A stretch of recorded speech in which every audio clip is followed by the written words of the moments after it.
Hello అండి. ఈ recipe కూడా ఒకసారి మీరు ట్రై చేయండి. సూపర్‌గా ఉంటది. నేను ఒకసారి ట్రై చేసిన. చాలా బాగా వచ్చింది. మీరు కూడా ట్రై చేసి చేయండి. నచ్చితే మాత్రం లైక్ చేయండి. ఓకేనా ఫ్రెండ్స్? Bye bye. ఇప్పుడు మా అమ్మ నీ కుల్ఫీ అయితుంది. 4, 5 బ్రెడ్ పీసులు తీసుకొని కట్ చేసుకోవాలి నిలువుగా. కట్ చేసుకున్న తర్వాత నూనెలో అయితే ఫ్రై చేసుకోవాలి ఇలా బ్రౌన్ కలర్ వచ్చే వరకు. ఒక కప్‌లో కార్న్‌ఫ్లవర్ తీసుకొని 2 టేబుల్ స్పూన్లు వేసి అందులో కొంచెం పాలేసి పక్కన ఉంచుకొని ఇప్పుడైతే కొంచెం పాలేసి కొంచెం కాగిన తర్వాత కొంచెం పంచదార వేసుకొని కలిపిన తర్వాత ఈ కలిపిన కార్న్‌ఫ్లవర్ అందులో వేసుకోవాలి. అయితే కొంచెం బాయిల్ చేసుకోవాలి. బాగా బాయిల్ చేసిన తర్వాత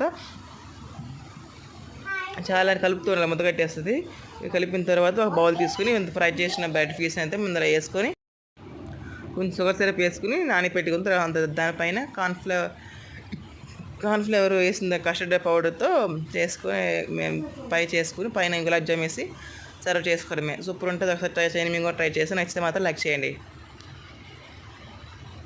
మా కేక్ చూపుతుందా